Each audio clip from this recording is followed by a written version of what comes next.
SLBC దగ్గర సహాయక చర్యలు ముమ్మరంగా సాగుతున్నాయి. రెస్క్యూపై నాగర్ కర్నూలు జిల్లా కలెక్టర్ సమీక్ష నిర్వహించారు.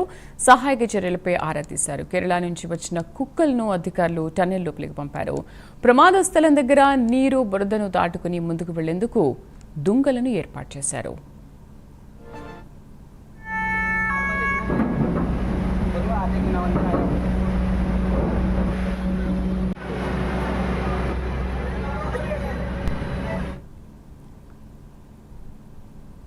దీనికి సంబంధించి పూర్తి సమాచారాన్ని మా కరెస్పాండెంట్ హరిశంకర్ అందిస్తారు. హరిశంకర్, కలెక్టర్ ఎటువంటి సమీక్ష నిర్వహిస్తున్నారు? రెస్క్యూ ఆపరేషన్ ఏ విధంగా కొనసాగుతోంది?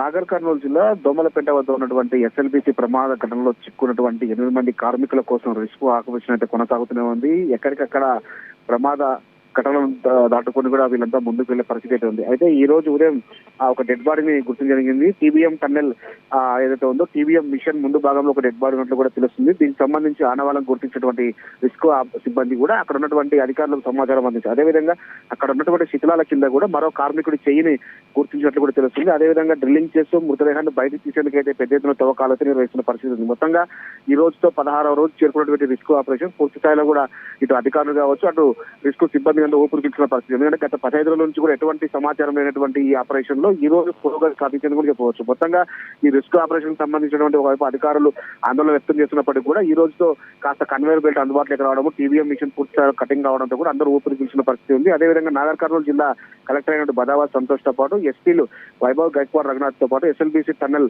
నిర్మాణ సంస్థ అయినటువంటి జయప్రకాష్ ప్రతినిధి ప్రవీణ్ సింగులు టన్నెల్ వద్ద ఉన్నటువంటి పరిస్థితులపై మరోసారి సమీక్ష సమావేశం నిర్వహించారు. దాదాపు 2 గంటల పాటు ఈ యొక్క మీటింగ్ జరిగినట్లు కూడా తెలుస్తుంది. అదేవిధంగా రాష్ట్ర విపత్తు నిర్వహణ ప్రత్యేక అధికారి అయినటువంటి అరవింద్ కుమార్ నేతృత్వంలో కూడా ఈ రెస్క్యూ ఆపరేషన్ కొనసాగుతున్న పరిస్థితి ఉంది. దాదాపు కేరళ నుంచి వచ్చినటువంటి బెల్జియం లెనోవాయిస్ జాతికి చెందినటువంటి 2 కుక్కలు ఏవైతే ఉన్నాయో మాయా, మార్ఫీలను టన్నెల్ లోపలికి ఈ రోజు ఉదయం మరోసారి అక్కడ ఉన్నటువంటి అధికారులు పంపడం జరిగింది. సో మొత్తంగా 157 మంది రెస్క్యూ సిబ్బంది ఏదైతే కార్మికులు ఉన్నారో వాళ్ళంతా కూడా ఈ యొక్క ఆపరేషన్ లో మొదటి విధంగా ఈ రోజు ఉదయం పాల్గొనడం జరిగింది. మరి కొద్దిసేపట్లో వాళ్ళంతా బయటికి వస్తే లోపల ఉన్నటువంటి పరిస్థితిని అంచనా వేసి అధికారులకు సమాచారం అందించే పరిస్థితి అయితే ఉంది. రక్షణ సహాయక గాలింపు చర్యల్లో మాత్రం పురోగతి ఉండవచ్చు అని చెప్పి కూడా వైపు అధికారులు ఈ రోజు నుంచి ఆశాభావం వ్యక్తం చేస్తున్న పరిస్థితి. ఎందుకంటే కన్వేయర్ బెల్ట్ పూర్తి స్థాయిలో కూడా అందుబాటులోకి రావడంతో లోపల ఉన్నటువంటి బురద మొత్తం కూడా బయటికి త్వరగతిగా తీసేసే అవకాశాలు కనిపిస్తున్నాయి. అదేవిధంగా లోపల ఉన్నటువంటి ఊట నీరును బురదను దాటుకొని ముందుకు వెళ్ళాలంటే ఖచ్చితంగా దుంగల అవసరం నేపథ్యంలో వాటిని కూడా ఏర్పాటు చేయడం జరిగింది.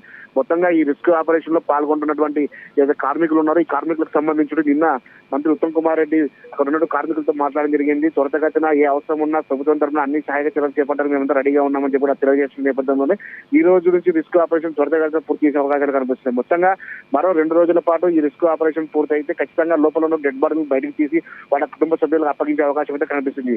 దాదాపు 15 రోజుల నుంచి జరుగుతున్న ఈ ఆపరేషన్ లో ఈ రోజు పురోగతి సాధించడంతో ఒకవైపు వాళ్ళ కుటుంబ సభ్యులు కావచ్చు, అదేవిధంగా అక్కడ ఉన్నటువంటి రెస్క్యూ సిబ్బంది కావచ్చు, అక్కడ ఉన్న అధికారులు అయితే ఊపిరి పీల్చుకునే సిచ్యువేషన్ కొనసాగుతుంది.